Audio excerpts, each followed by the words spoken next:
Welcome to the Wealth BuildHERS podcast, the women entrepreneurs' home for building successful businesses that generate passive income. You have entered a judgment-free zone, so give yourself permission to shake off all the things you haven't done, because your journey to owning a thriving business you love starts right now. Here we go now.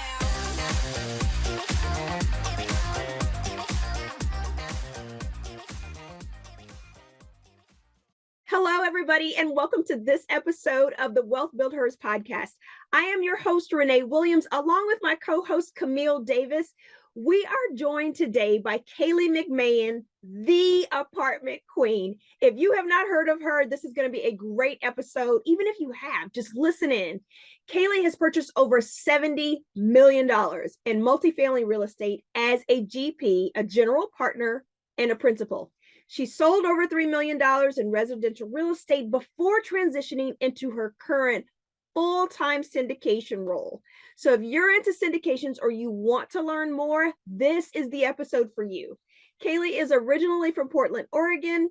She moved to Dallas and she founded the Women Who Invest Wednesday. It's a networking group and a podcast. The podcast is called Number One Leading Ladies, where she interviews kick-ass women who are disrupting their industry and the real story of how they got where they are. Kaylee's goal is to change the face of multifamily by bringing more women into the light as powerhouse operators, key principals, and limited partners. Her company's purpose is to create more female she-vestors, as she calls them, she-vestors and givers by 2030. Without further ado, here is Miss Kaylee McMahon. Ladies, welcome to the show today. We want to invite Kaylee McMahon to talk to us and have a great conversation. She is the apartment queen. Kaylee, welcome to the show. Thank y'all for having me. Thank you so much for coming on. So Cami and I want to ask real quick, how did you get started? So when I got started, the only access that I had was to males that were my mentors, or really sponsors, because a mentor is someone that can put themselves in your shoes and live through the types of things and issues and challenges that you have at the time. For example, we go through childbirth, we go through menopause, we go through divorces, but on a kind of an unequal side of things. We go through, stalking, revenge porn. There's so many things that we deal with that are just unique to being women. And so I wish I would have had access to a female mentor in the beginning of getting started. So that person would have helped a little bit more to focus on building a more balanced lifestyle and being able to kind of see some problems that could potentially come in my way that has nothing to do with just multifamily real estate. It's personal, in our lives as women. I had a very optimistic view about, I'm just going to go find other women and partner with them, and that's good enough. No, you still need to what's the word or the phrase that's it's cheesy, but it's 100% true. Trust but verify. Oh yeah. So that is something that, that still exists no matter who you partner with. And that was something that taught me a lot of large lessons. I'm still learning some. And depending on the type of person that in the lens of who this woman could have been. So for example, if they were what we call in like a culture index sense of things, the architect, it would have been somebody that would have seen this stuff coming like from a mile away. But I'm such a visionary, such an optimist, such a, I live up here in the clouds. I didn't see it coming. So that's what I wish I would have had. Yeah. So when you started, you were working, you said, with sponsors. So that means you started as a passive investor. Is that right? Yeah, but not in multifamily. I started as a passive investor in house notes. And at the same time, I was actively flipping houses. Wow. Okay. All right. That is awesome. So Cami and I weren't sure how you started. I think, Camille, you had a question about that. Yeah, that's exactly what I was going to ask. Did you start in single family? Then did you jump up to multifamily? And maybe the time frame and how that process happened, possibly. 5 years ago. Okay. And essentially it was, you start somewhere because I read it in Rich Dad Poor Dad. Okay, let's flip some houses, and then got exposed to the network of real estate investors as a whole, and realized there was so much more opportunity out there. Especially I had the vision again, it comes down to like, what do you want to accomplish? I had the vision of having a self-running B-type business is what they call it in the ESBI model and the Rich Dad Poor Dad book. So a self-running large business, and I knew that single family couldn't get me there fast enough, and I couldn't make an impact fast enough. So more zeros, more doors, etc. More staff, more help, more partners was going to get me there. So that's what turned me on to multifamily, and then also meeting somebody who was in this industry, but at the time came across as someone that really used their celebrity for good, that was well balanced, really understood human beings, and how to take care of people and do the right thing. So I thought that that was how everybody was in this industry. But yeah, so just kind of getting exposure through single family investing education networks to, oh, there is all this other stuff to invest into. Yeah, I love that. So when you say education networks, tell me more about that from your perspective, because as the apartment queen, I think that's something that you're doing now, right? Educating women. Not me particularly, but we do have a network, and that's part of our ecosystem where I partnered with other organizations that specifically work on financial literacy, specifically work on how do we educate women who want to just do single family investing, not just, but they want to do single family investing, they want to do multifamily, they have resources for sure. But I've never been part of like a big group, and I just don't like the culture in these big groups where it's all about gossip. It's all about talking about other people. And that's just not how I live my life. I like to talk about ideas and the future and, not other drama and people. So the network that I got involved in was a investor funded education network called Propelio at the time. They've changed names now that they're doing more blockchain and more private equity education. But at the time it was Propelio. So they actually reached out to me to speak, and I just so happened to see all the other types of education they had available. So at the time I was talking about, okay, we're flipping a house. Okay, now I'm becoming a broker. Okay, now I'm getting involved in multifamily. So you kind of got to watch my progression a little bit quickly over a couple of years with my speaking opportunities that I had with them. And then they have, all these other individuals that do notes, that do multifamily, mobile home parks, triple net. I mean, a million different things. Yeah. So when you say an ecosystem, do I have to be a multifamily investor to participate in any of that? Or what are the different parts for me if I'm single family or if I'm multifamily? So we're still building out the last piece, I think, which is working with nonprofits, because women, I've lived in it. Will speak from my experience. So I had to take care of my basic Maslow's hierarchy of needs before I was able to even get going. And so, like, do I have a safe place to live? Do I have income? Do I am I dealing with or finished with addictions that I've dealt with? Have I separated from abuse? Have I finished my divorce? You know what I mean? Like you're in a stable place. So once you're in a stable place, then we have opportunities for women to, and it doesn't have to go in this order because we're all in different phases in our financial literacy journey. But we do have a group that we partner with called Financial Literacy for Her that works on basic financial literacy. Then you may not be in that phase, or after that, typically what I see is, here's the issue stopping me from investing. It was, okay, basic understanding. Then it was, okay, I have all this debt. Like, how am I supposed to be investing if I, have all this debt to pay off, whether it was, from school or whether it was from a divorce, like whatever it is, or just personal debt, we got to get a hold of that. And so we have a coach that keeps you accountable to get you out of that. Then we have somebody, if you're even past all that stuff, that you're going, okay, now I understand how to basically take care of myself when it comes to my finances.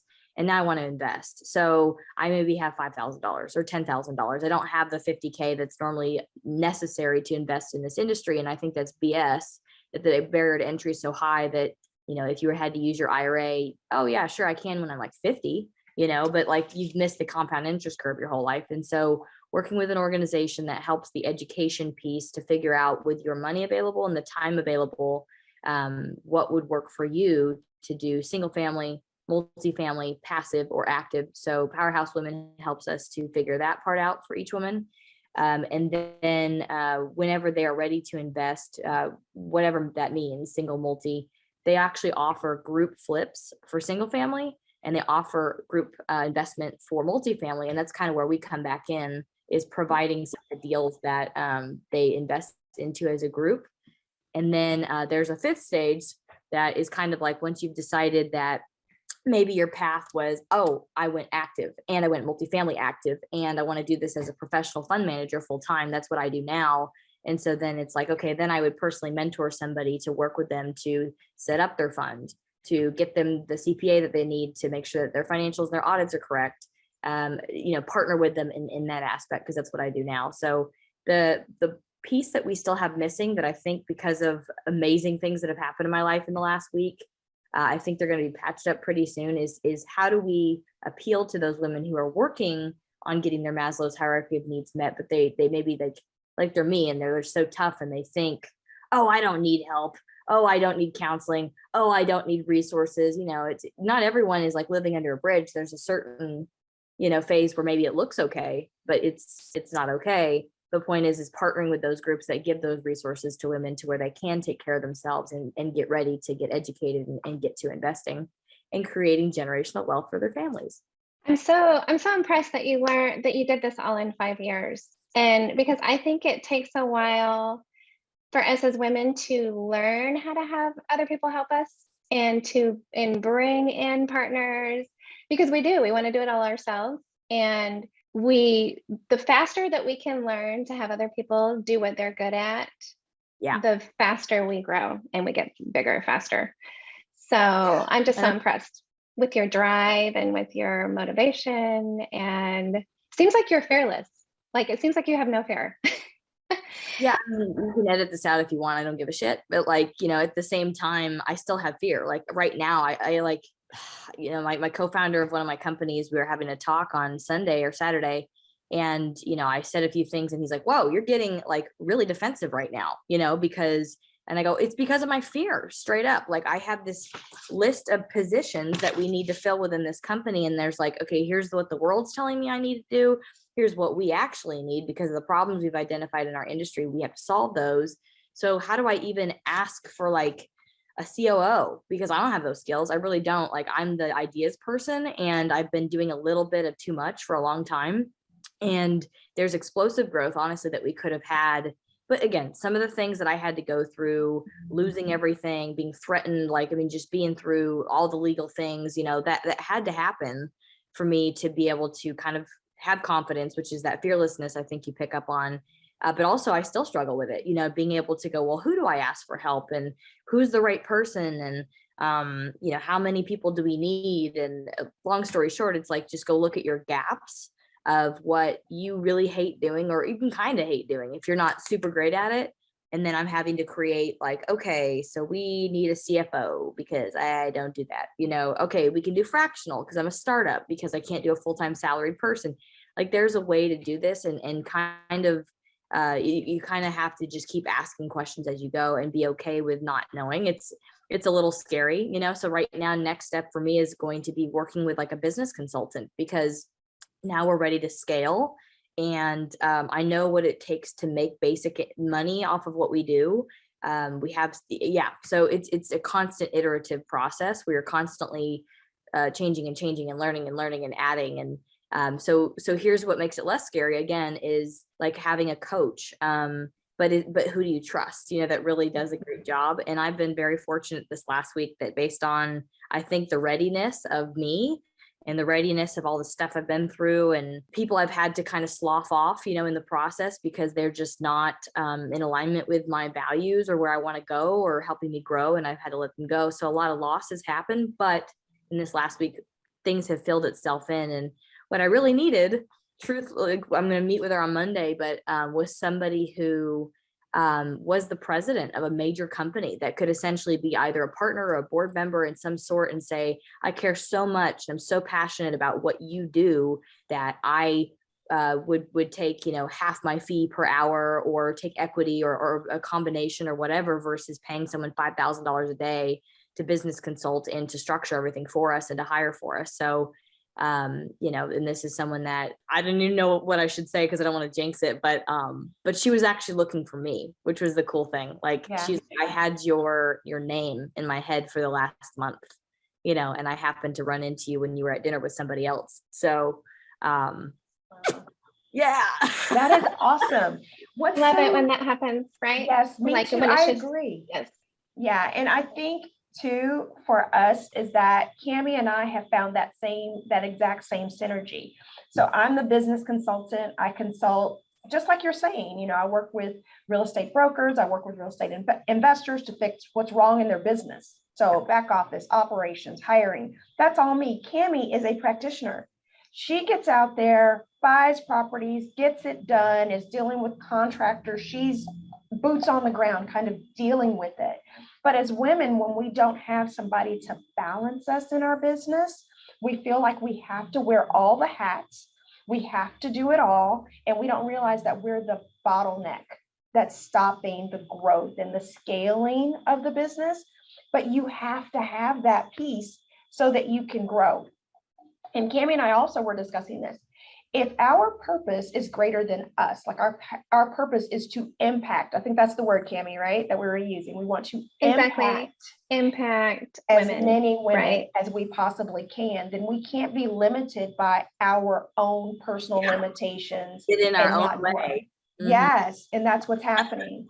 So tell us if a woman wants to be impacted by you, Kayla, she wants to be involved in what you're doing. One of our listeners is saying, hey, I want to get involved. I want to invest. How do I get qualified to invest with you or to work with you? Yeah. So that would just depend on kind of where you're at, in life. So for example, that's why we have this quiz. It's a qualification quiz. That's very basic to figure out if you're accredited, not accredited, or sophisticated. So those mean different things. Essentially, super high net worth is accredited. But if you have your different financial planner license, there's like series 65, 83, and another one, you're now considered accredited. There's a couple other ways to do it. But that's one status. And then you can qualify for everything basically to invest in. Then there's sophisticated, you have substantial knowledge of the risks and benefits of real estate to invest. And then we are launching and working on a crowdfunding offering, which is for those who don't qualify as either. And because of the high barrier to entry typically into this industry, it keeps a lot of me's out. Like when I got started in my early 20s, there's no way I would have been able to do more than $5,000, investing in something. So we're looking to solve that problem. So it just would, getting qualified would be the first step to figure out kind of as far as investing what you qualify for.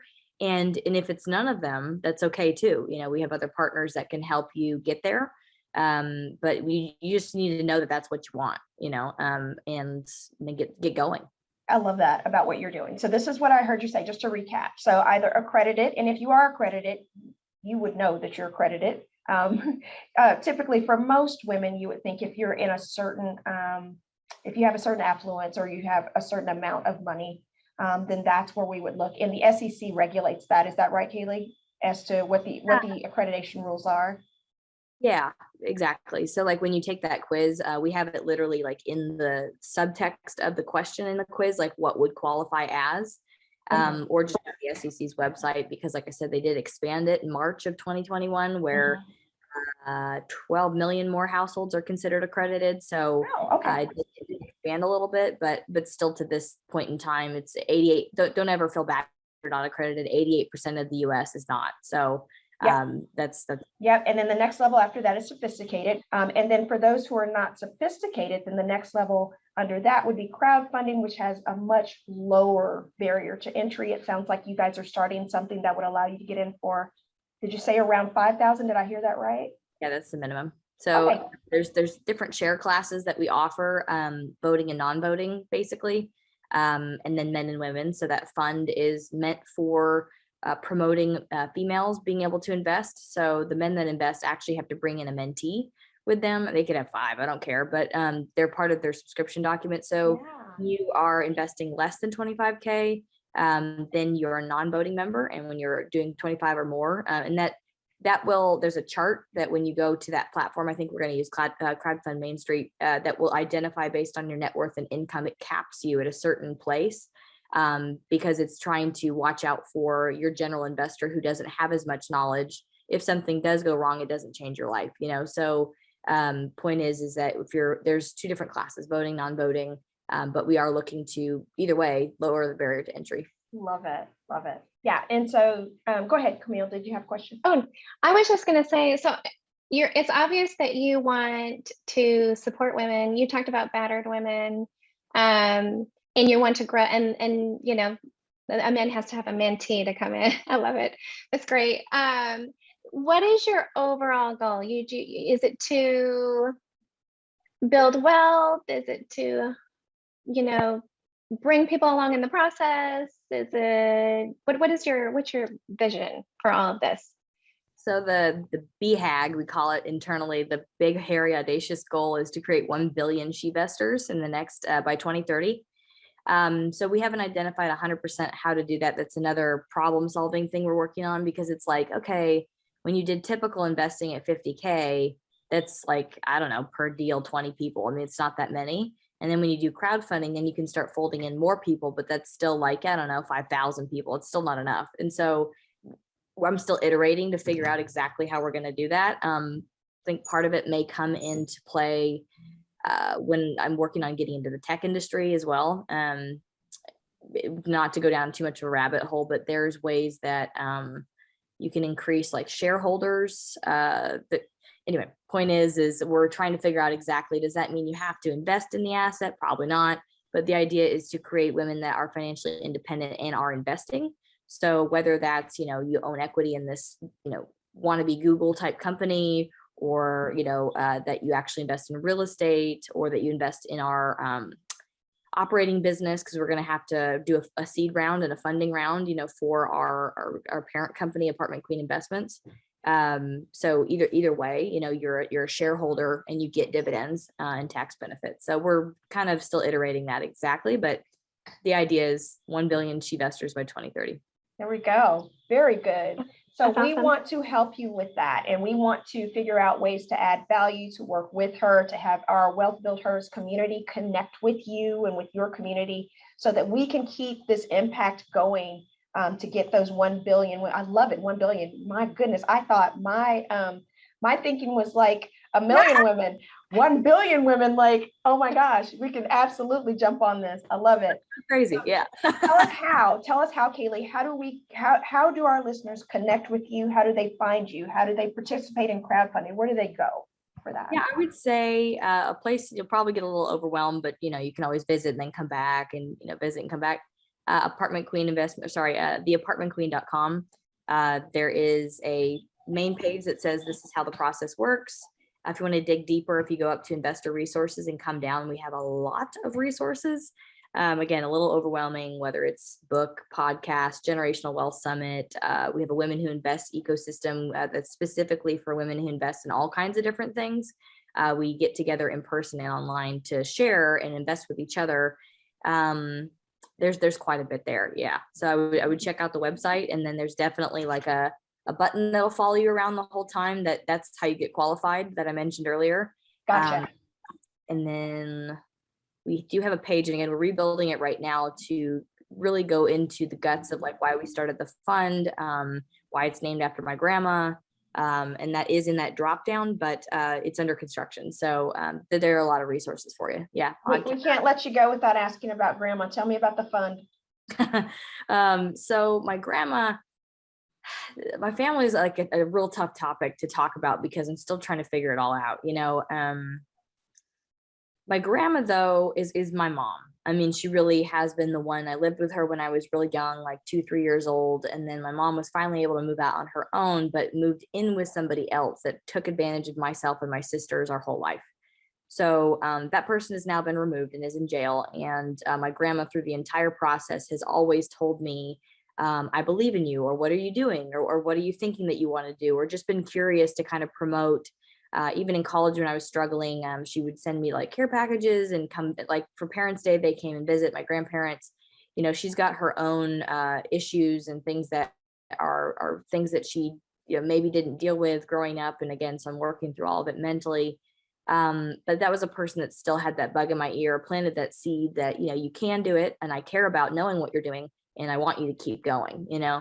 So so she was definitely the person that planted that seed, you know, in my early years. So the fund is called VernaFund 20. And then there's a couple of different entities, but yeah, VernaFund D or VernaFund CF LLC. But so I did name my first fund after my grandma. Thank God for Verna. Love That gives that. me chills. Actually, Yeah. I love that. And I love your story. And thank you for sharing that and being vulnerable, because I think we all have that in our lives. Yeah. I have people in my family, I won't share names, but that the same thing has happened. And so it's, that's why you're doing, that's why you're doing what you're doing. You can't create change without vulnerability and without authenticity. So I'll answer your question straight. I love it. I love it, That's Kaylee. great. Well, we're not going to keep you any longer. We are so grateful for your time. So grateful for you coming on today. Everybody who wants to reach out to Kaylee, you are at theapartmentqueen.com. And Yes, we ma'am. can go there and we can find the questionnaire and get all of our questions answered and spend more time with you and learn more about what you're doing. Thank you so much for your time. Thank you, ladies. I look forward to talking to you soon. Awesome. Yes. That's all for this episode. Come back soon for more tools, resources, and great stories from successful women entrepreneurs. We believe you absolutely can build a business you love and have passive income. Until next time, thank you for listening.